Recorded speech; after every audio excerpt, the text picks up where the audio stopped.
Are you worried about the future of the U.S. economy? With so much uncertainty in the air, it's natural to fret about the security of your retirement savings. But there's one asset that stands the test of time: gold. For centuries, gold has been a hedge against market volatility and economic instability. With a gold IRA from Noble Gold Investments, you can harness the power of precious metals to help protect your financial future. By rolling over your existing IRA or 401k into a self-directed gold IRA, you can enjoy the potential for long-term growth and stability. Setting up your gold IRA has never been easier with Noble Gold Investments' streamlined process and expert guidance. Don't let uncertainty keep you up at night. Vote for timeless safety of gold and silver in 2024. Noble Gold Investments will give you up to 10 1-ounce silver Trump coins or a 10-ounce silver American flag bar if you open a qualified account. Go to noblegoldinvestments.com now. That's noblegoldinvestments.com. Ideological subversion is the slow process which we call either ideological subversion or active measures, активные мероприятия in the language of the KGB, or psychological warfare.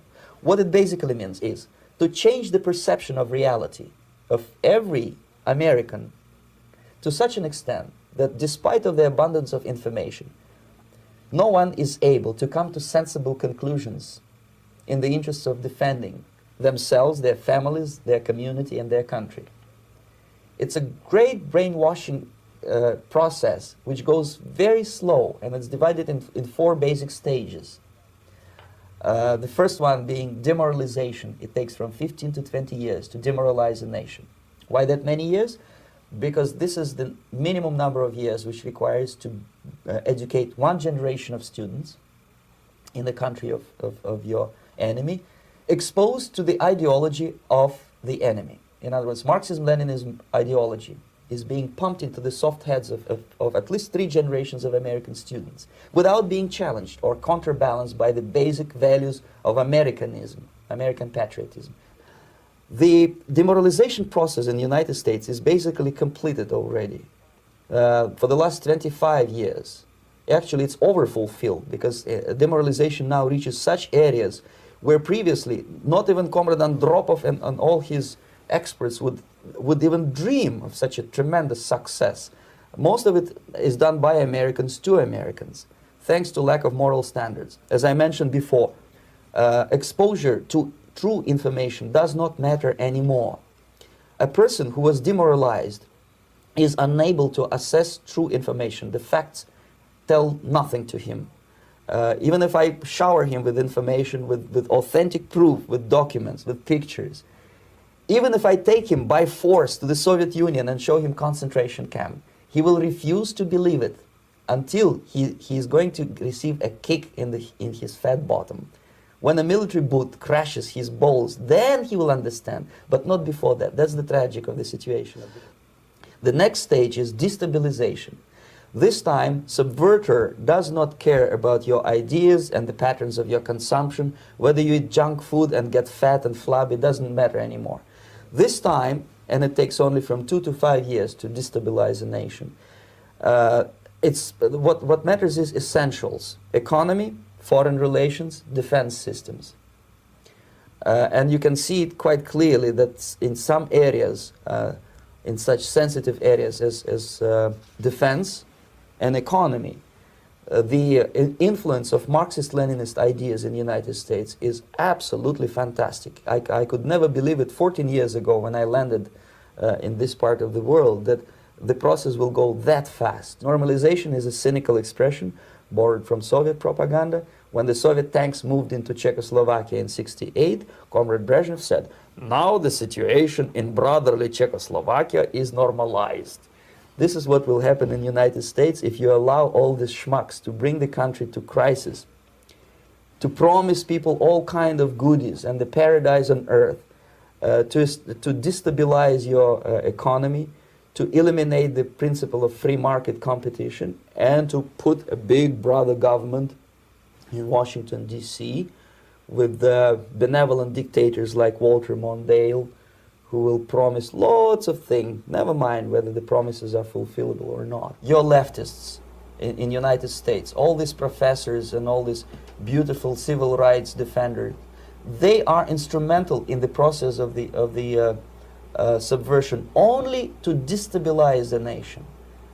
When their job is completed, they are not needed anymore. They know too much. Some of them, when they get disillusioned, when they see that Marxist-Leninists come to power, obviously they get offended. They think that they will come to power. That will never happen, of course. They will be lined up against the wall and shot.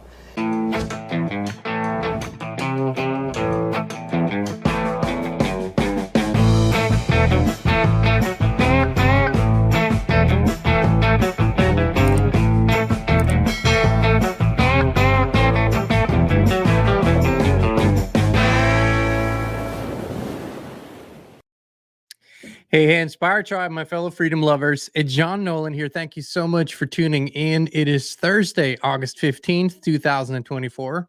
Inspired Mantra Stance. We're happy. We're see, I put it there. In addition, we're healthy, we're wealthy, we're whole, we're free. My friends, we're happy too. Why not? Thanks so much for tuning in on Rumble, X, and YouTube in a live chat. I think I saw that it's Stuart's birthday. Happy birthday, brother. Wishing you all the best and all the blessings. Wonderful to see you, Jess, David, Jerome, Hayden, Stewart, Dub J, of course, my wonderful wife, Ronnie. Thank you so much, our newly added moderator and dear friend Ronnie. So good to see you, Sean, Dagda, Catherine, Jim is here, everybody, the whole gang's here. Michael, wonderful. All right, friends. The intro was of the famous Yuri Bezmenov, who was a defector from the Soviet Union. And this was from a very, very famous interview that G. Edward Griffin had with Yuri Bezmenov. And the incredible part, every time I listen to this, it's like it's now, right? So every time I listen to Yuri, it's like, oh, he said that yesterday for today's situation, but he said it in the 80s. So this is how accurate this is. Today, we want to dive deep into some absolutely unbelievable facts about social media, the numbers especially, my thought process behind it, why I think that especially lately in the last 1 to 2 years, we have seen like the explosion, the flooding with AI into social media. Everybody's being encouraged to use it on everything.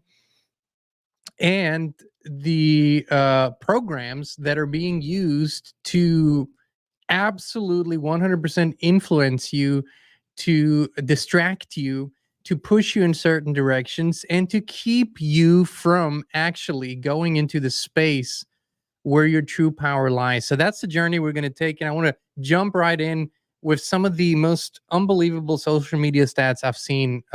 Just incredible. Let's look at this here together.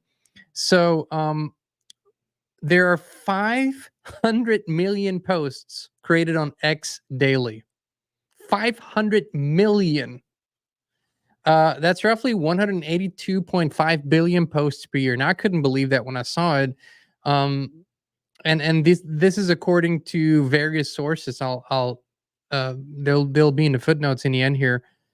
But that is a staggering amount. I mean, we all know that probably half of the internet, if not more, is bot-driven, AI-driven, if you will. But 500 million posts, I mean, just absolutely incredible per day. 350 million photos and 500 million stories are shared on Facebook each day. 4.2 billion likes are registered on Instagram per day, and an unbelievable 34 million videos are uploaded to TikTok each day. I expected big numbers, don't get me wrong, but this is absolutely insane. And what we have to take into account that we are modern social media, and not counting MySpace and sort of the earlier versions of it, but let's say that we could probably say Facebook started modern social media. So that, and then YouTube 2004, 2005. So we're 20 years in. So that means 20 years ago, there was none of that, or a tiny fraction of that.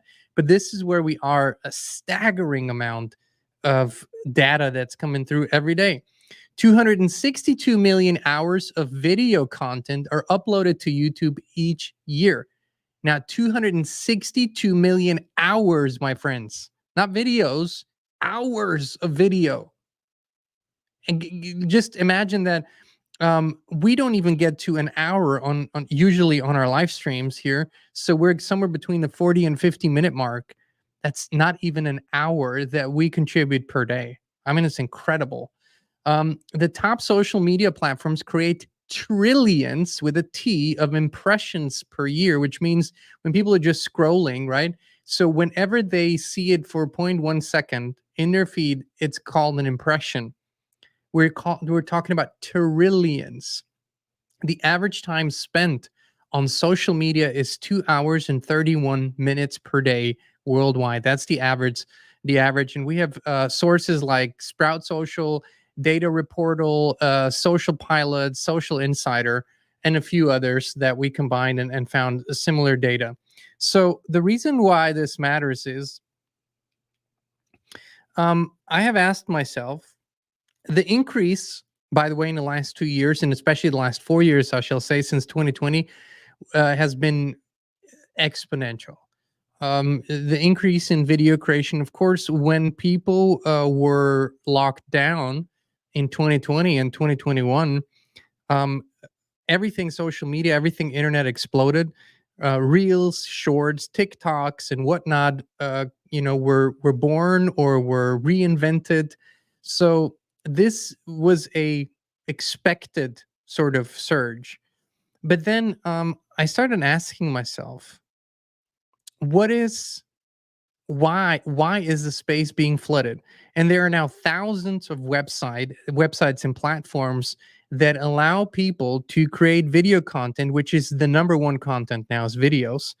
That to create video content, all automated by AI. We've talked about this. Frank Jacob and I did a whole show on this, where you put in a prompt, you type something in, and it creates an entire video for you. And then if you want to, it even posts it for you, so you don't have to do anything, which people are using left and right to promote products and to promote services and to fake. But really, it is flooding the space and it is clogging attention, which is what I think is the main reason why they unleashed these tools so fast and gave them to the public. Now, these tools are incredibly powerful, destructive, potentially extremely destructive. We've seen the deep fakes. We've seen the now you can't even tell it's a fake anymore. But what it really does is it gives people the tool to create an infinite amount of content, most of which is either useless or distractive or wrong or has false information or partially false information. And what does that do?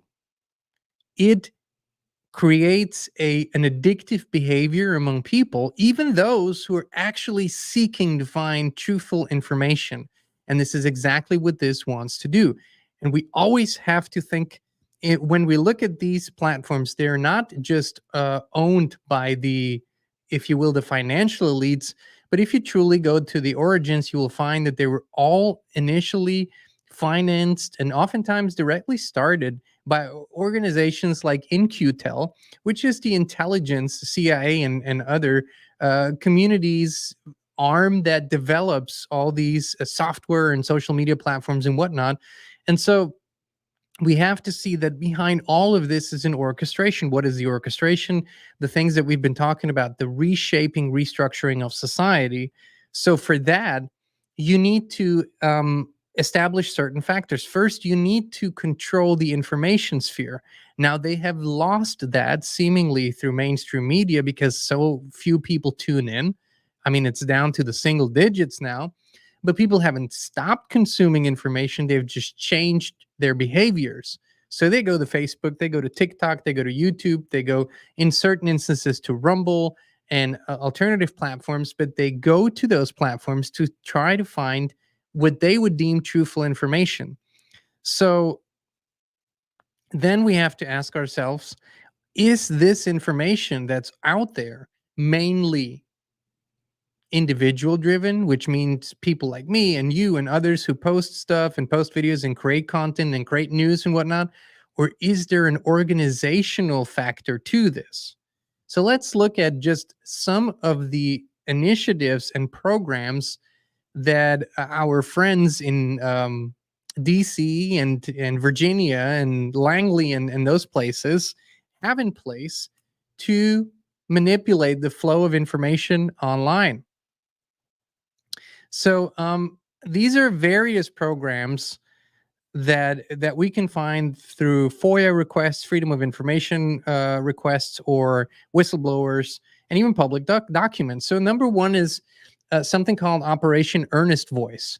So the goal originally focused on countering extremist propaganda in the Middle East. This program evolved to include the creation of fake online personas to manipulate discussions and spread pro-American content. Now that's become a very questionable phrase. What is pro-American today?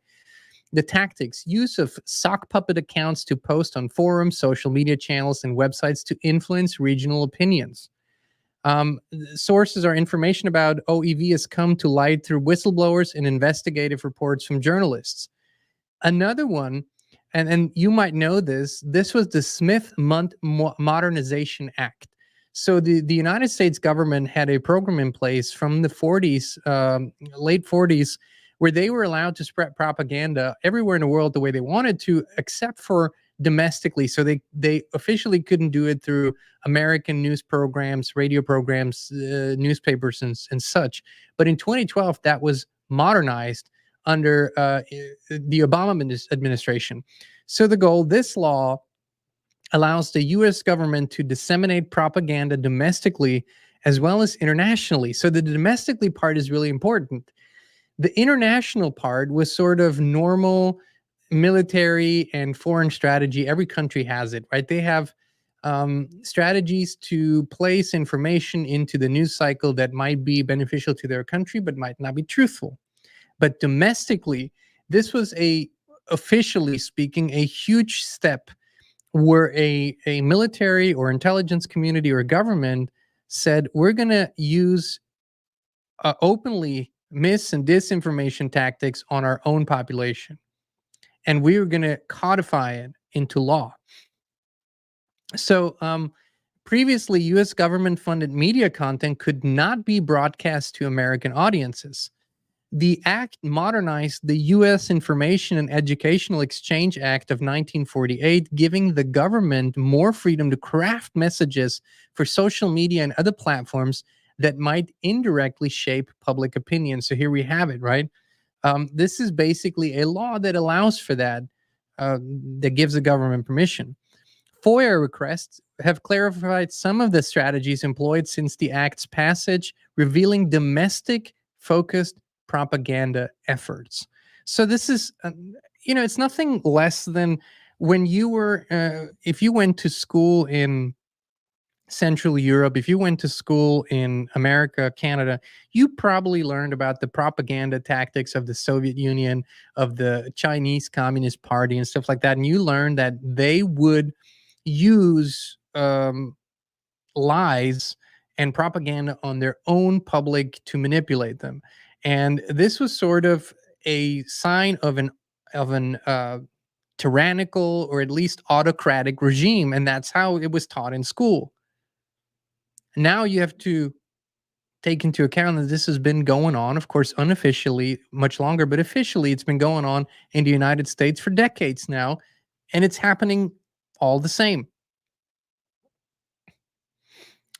State Department's Global Engagement Center, the GEC, is aimed at countering disinformation from foreign adversaries, particularly focusing on countering Russian and Chinese misinformation campaigns. The GEC also coordinates with tech companies to manage online narratives. Let's read that last sentence again. The GEC also coordinates with tech companies to manage online narratives. So among the 182.5 billion posts just on the X, formerly Twitter platform, how many of those posts are actually posts that are aimed at managing online narratives? Well, I would say quite a few.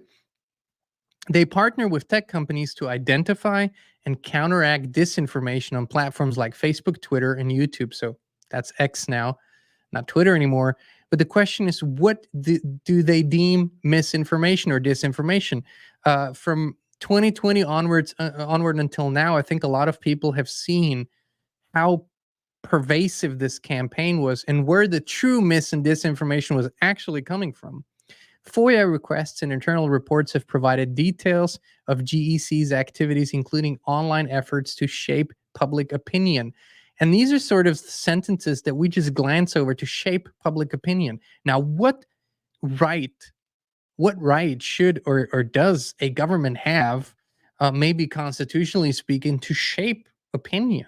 For what? Why would you want to shape it? Well, we all know the answer to that, but here are the official programs doing it.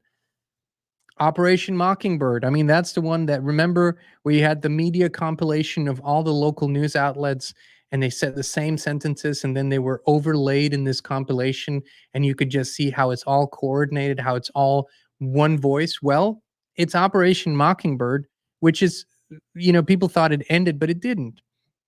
The program was an early effort by the CIA to influence media by planting operatives within mainstream news organizations. While this operation dates back to the Cold War era, modern iterations may exist through social media influencers and paid partnerships. As a matter of fact, we've actually seen stuff like this, where on multiple occasions, the current administration in the United States, under President Biden and Vice President Kamala Harris, have officially, paid influencers to come to White House events and to speak on those and report on those, and have partnered and I believe use taxpayer money to pay those influencers to positively speak about the resident and vice president. So you can't get any more clear and open than that. Again, this is coming from whistleblowers, from FOIA requests, and official government documents. It doesn't stop there. We have something called the Joint Threat Research Intelligence Group, or GCHQ. This is, these are the American and British counterparts in the intelligence community. And the goal is a British program, but they work with the United States with documented U.S. involvement. The goal is it seeks to manipulate public perceptions and control online narratives. Here we have the same shaping, manipulating, controlling. It's insane to think that there are so many programs, and these are just the ones that have a little bit of public information on that you could actually find, that are all there to do that. So I'm asking you again, 50 million hours of video content uploaded each year to YouTube. How many of those content creators are actually working under such a program or are directly or indirectly influenced by one of these programs? The tactics are they using honey traps, fake online profiles, and disseminating misleading information on social media platforms to create confusion or sway public discourse. And just, so I think in the last weeks, they were very active in Britain when you saw that this stir up between the immigrants and the native population in Britain following the murder of 4 girls, and mass riots. And you could see how the tactics were deployed online, how the social media feeds were manipulated, because I got way more than usual from that. And it was, if you pay attention to these things, if you observe it a little detached, not emotionally, you can see which content aims to create what kind of reaction, right? And it's almost always detectable. The real, authentic posts that real people make with real voices and their real words are always different from the fake government operations. They're just usually too perfect. The pictures are too good. It's too clear. That's not how real humans interact. They're much more emotional than that. And so this comes from leaked documents, not least from Edward Snowden, and shows that these operations have been going on for a very long time. Then we have, believe it or not, there's more. SOCMID, social media influence operations. SOCMINT operations focus on influencing public opinion by monitoring and interacting with online conversations. So this is when people come in and they comment, they butt into conversations. Sometimes maybe you're having conversations with another person that you might know on Facebook or whatever in the comments section, and then strangers butt in and they have strong opinions, and well, that's part of SOCMINT. These are U.S. government agencies use social media listening tools and engage in covert operations to shape narratives by amplifying or countering specific trends. And I remember a operation that my Facebook music page. You have an artist page on Facebook, Jean Nolan. At that time probably about 10,000, 11,000 followers. And that was when Novak Djokovic, the tennis player, Serbian tennis player, refused, or it came out that he wanted to play the Australian Open, and he refused to get the juice. And so there was a statement that allegedly got released by his father, which sort of portrayed Novak as a hero, as a rebel, but it was something that probably a father would write about his son that was proud. And so I shared this statement. What followed was the greatest campaign that I have ever noticed on my social media accounts, because this post was so elevated and distributed by the algorithm, and it literally got millions and millions and millions of views and comments.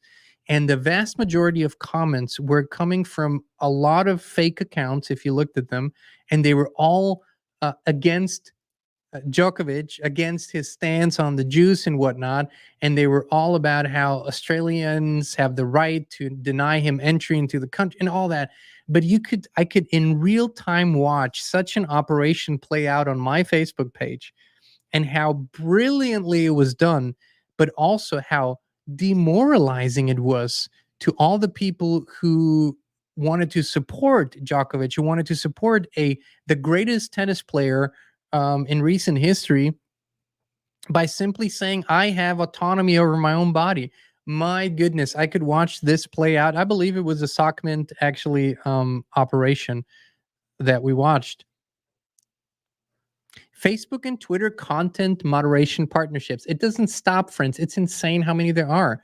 The goal: the US government has collaborated with major tech platforms, particularly Facebook and Twitter, to control disinformation and influence narratives. The famous Twitter files came out a few years ago, where it showed the almost daily communication between the FBI and Twitter and other agencies, and that was both under the Trump and the Biden administration, where they were seeking or demanding pretty much of Facebook and Twitter to take down posts or to change the algorithm and favor certain things over others. So coordinated efforts between the platforms and agencies like the FBI and Department of Homeland Security to flag and remove content or amplify certain posts. We can't underestimate what that means. Here's what that means: is when I go on and I am, let's just say I have a pro mainstream opinion. So I will make a post and I'll say how good the mainstream media is doing in reporting on an event, and how important it is to stick to the official facts. Now, the government could step in and tell Facebook or Twitter, listen, we like that post, push it up, let the algorithm distribute it to millions of people. But then I could go on under a different name and write the exact opposite, and they could go and call Facebook and Twitter and say, hey, listen, we don't like this other post because this guy is actually going against our narrative. Make sure nobody sees it. And this is what's been going on in millions and millions and millions of cases. That's why you have a guy like David Icke, who is officially back on X, right? He's allowed back on X. Thank you, Emperor Elon. Thank you. But he's got 650,000 followers on X, David Icke. But his reach is minuscule because what? The algorithm is specifically doing something called shadow banning. And this is I can promise you that this is not just because Elon Musk might not like David Icke. I can almost promise you that some of these programs are influencing X to make sure that that happens. On the other hand, you have small accounts that have 10, 15,000 followers that get millions of views because their content is more in sync with what the government wants people to think. The crazy thing is that people are financing their own censorship. That's the crazy thing. CENTCOM, influence operations by CENTCOM. They're focused on shaping public opinion. Here we have the words again: shaping, manipulating, amplifying, all those same words in conflict zones, especially in the Middle East, to promote U.S. military objectives.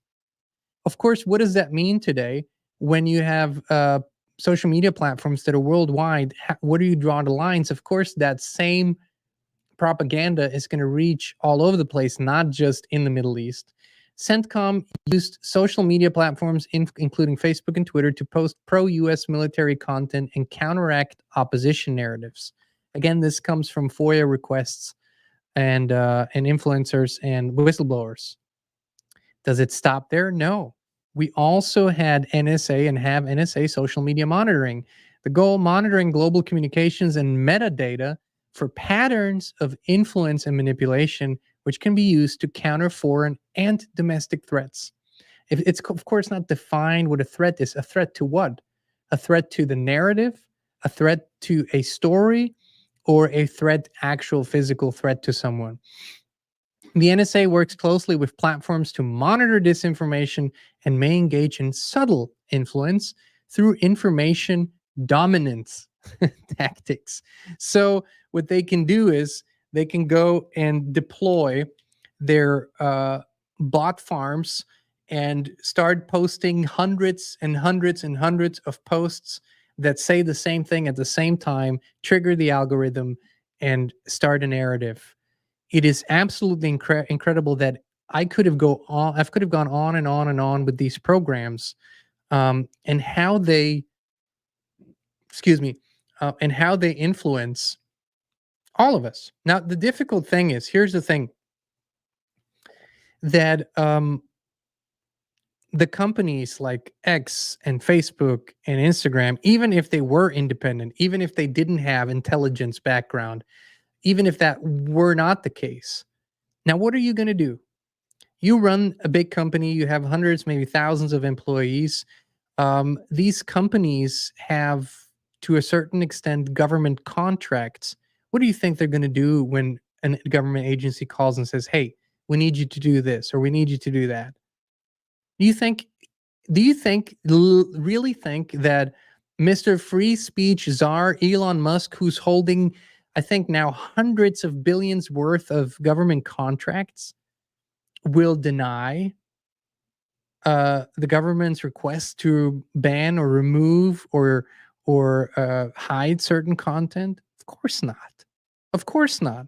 But here is the more important message, and why I wanted to do this show. We have to understand what the goal is. This is a time-sensitive operation. After a certain goal will be reached, it will not matter anymore, and they will not have to do it in this way anymore. We are in a warlike, this is fifth and sixth generational warfare. We're in this situation. What is the goal? The initial goal is the year 2030. We've talked about it so many times, but still I think it's important to remember. The implementation of CBDCs, central bank digital currencies, complete digitization of finances, and the tokenization of all assets, which means that every asset in the world that can be sold or transferred will have a token representing it and its value in the digital world. Then a social credit system that is tied to this, a digital health passport that is tied to this, and a central government that doesn't even resemble anything what you might call Republican, Democratic, or whatever. So the goal is to have these main structures in place by the year 2030. I'm not saying it will all be implemented, but that is the goal, to have the main structures in place. Until then, these organizations that we just talked about in these programs need to do various things all at the same time.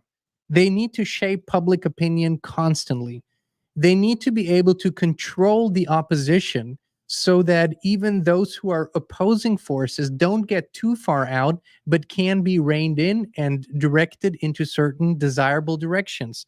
Then they have to flood the space with meaningless, distractive content so that you do not invest more time in maybe recognizing who you really are, in discovering greater truths, in raising your consciousness, but you're so engaged in the flood of information, entertainment, AI, music, whatever, that you don't actually take a step back and say, "Oh my God, like what is happening here?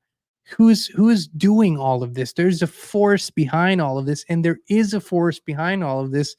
This is not just human driven. This is truly a centralized tactic."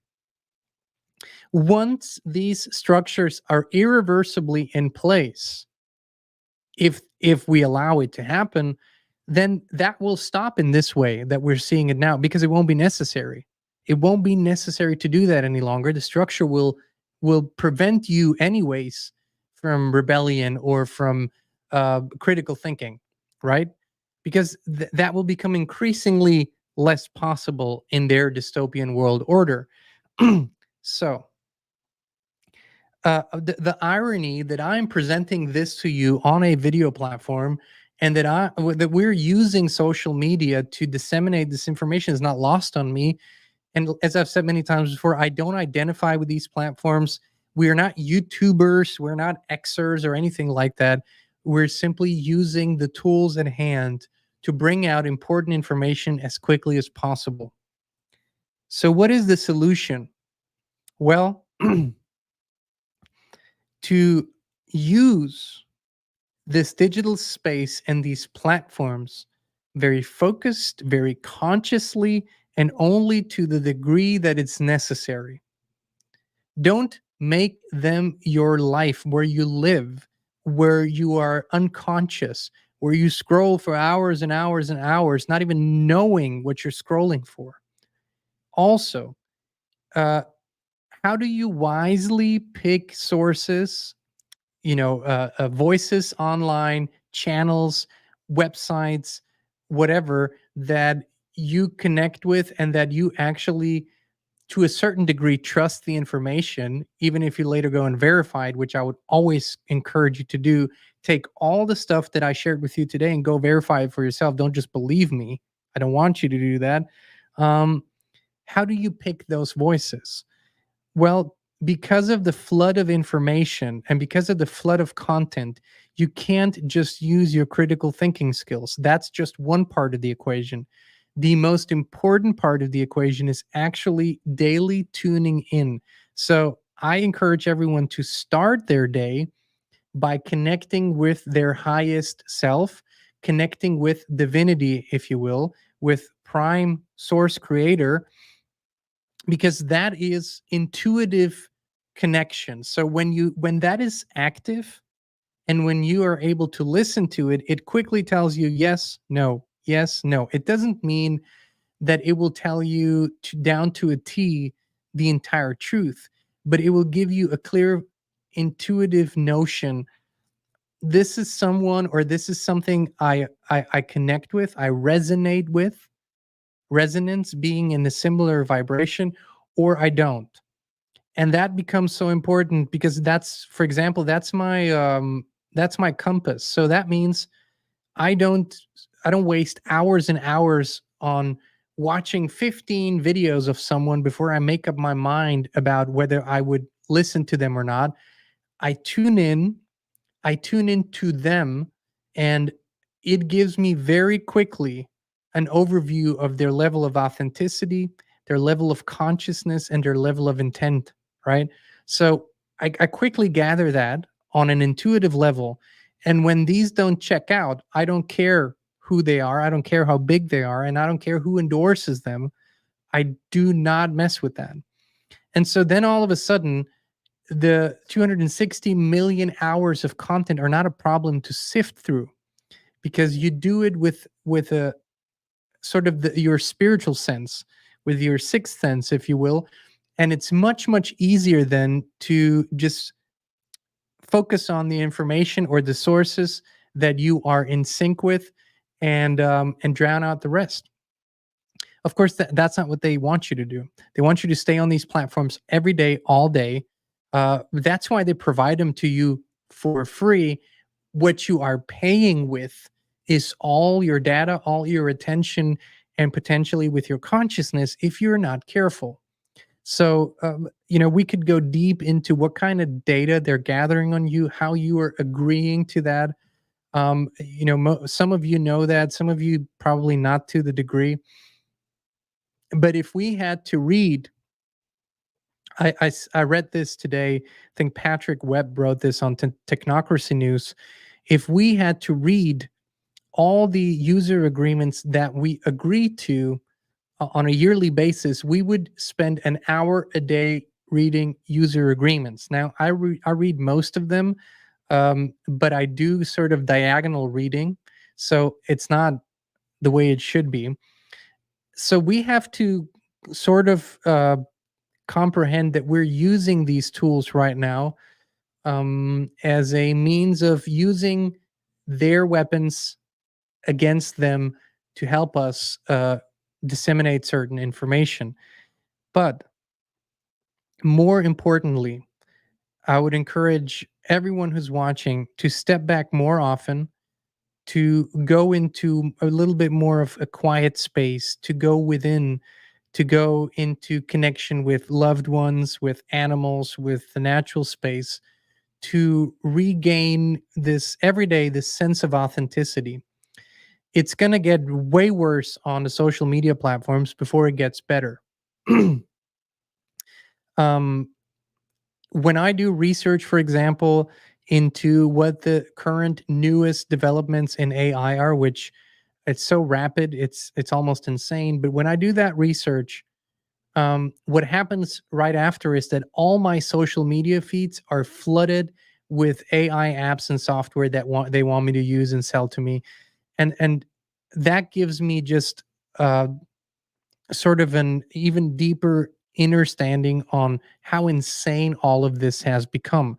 And we have to always remember this is novel. So that means all the time, all the attention, all the energy that is invested into this space was not invested into it at all 20 years ago because it did not exist.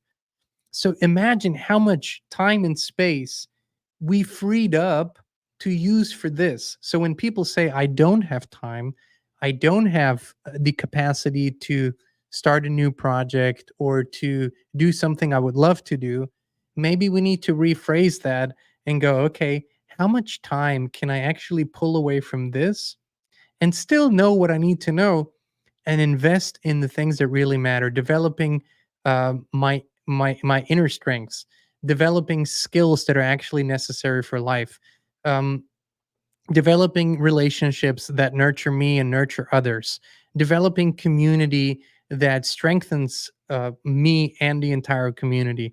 So those are all things that only partially can happen online. They can maybe be initiated and connections can be forged, but then it all has to be taken into the analog space, into true one-on-one communication.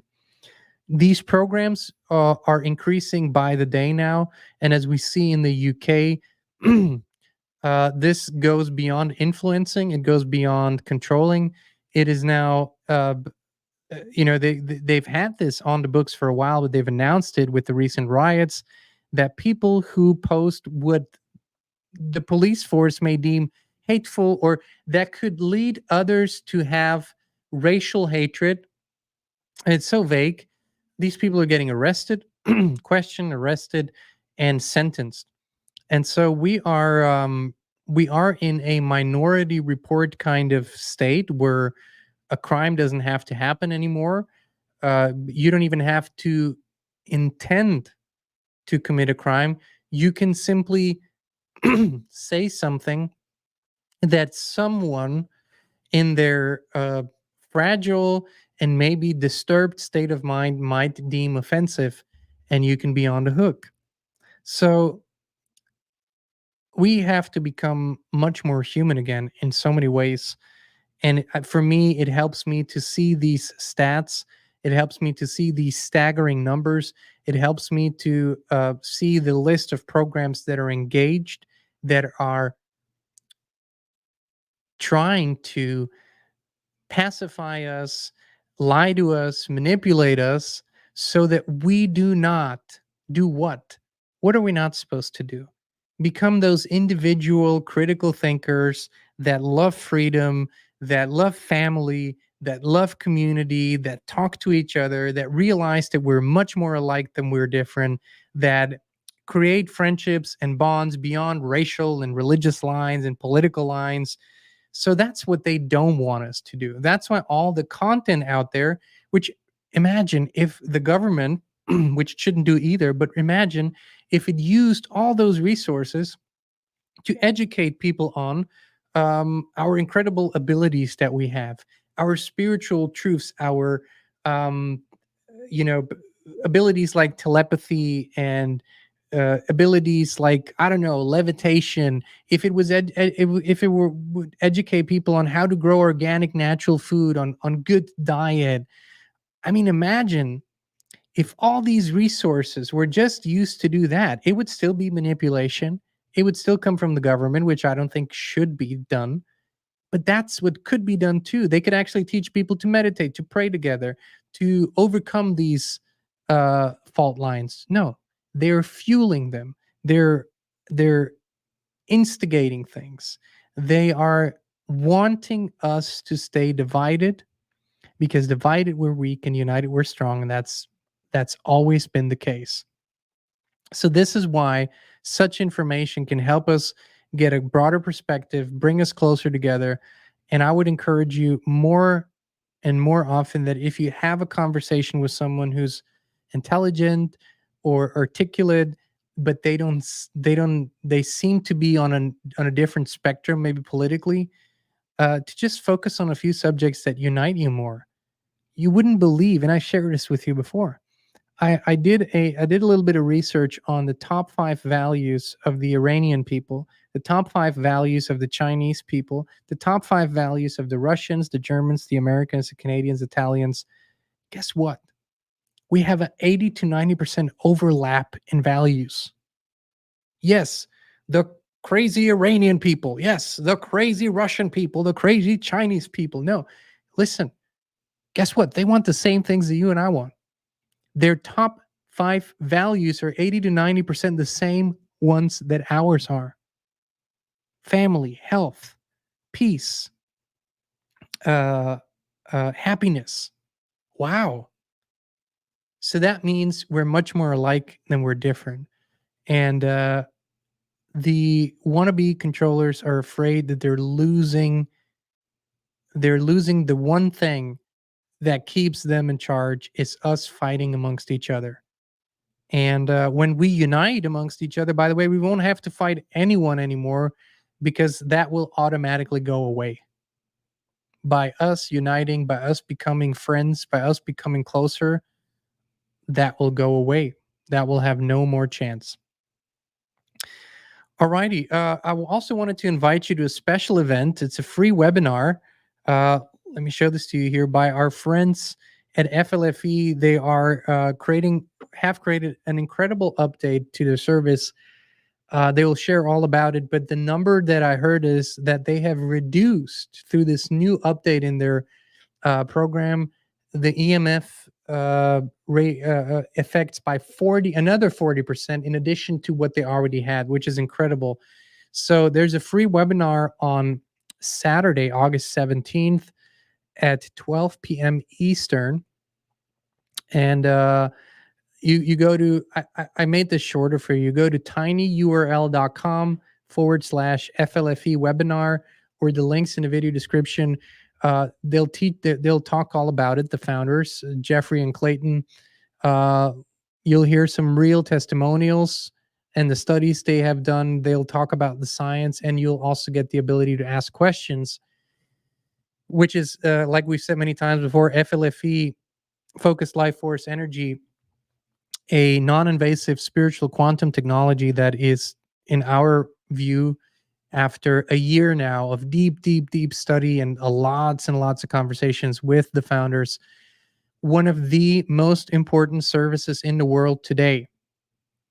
And I don't say this lightly, and I don't say this as a headline. I say this because it has improved our lives and helped us in so many ways. I can't even tell you, and so many others, thousands of people that have joined the FLFE family that are using their services.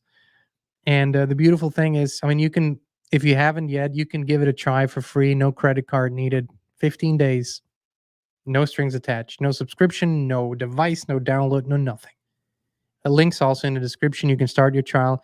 Or if you want to wait, go be part of the webinar, register now. Link is in the description. Ask questions, ask them, they'll be there, listen. And, one of those things that I consider the greatest gifts of the last years is to have been introduced to FLFE and for them to become family to us. All right, my friends, thank you so much for tuning in. Thank you for being with us. Once again, please share this if you think that it has value, if you think that others could benefit from such a show as today. Invite them in, bring them into the Inspire Tribe.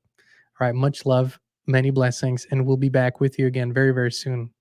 Right now, you could be only a few clicks away from experiencing something amazing, something that has changed thousands of lives all over the world. I'm talking about a high consciousness field similar to those at pilgrimage sites and sacred places. It's where people go to heal, to connect, and to become the best possible version of themselves. With FLFE, you can bring such a high consciousness field into your home right now. It's a spiritual quantum technology based on the work of Nikola Tesla. Better sleep, more energy, greater well-being, improved finances, electrosmog mitigation. These are only some of the things people on the FLFE service are experiencing. Try it now for 15 days completely free of charge, no credit card needed. Just click on a link down below to start your free, no strings attached FLFE trial right now.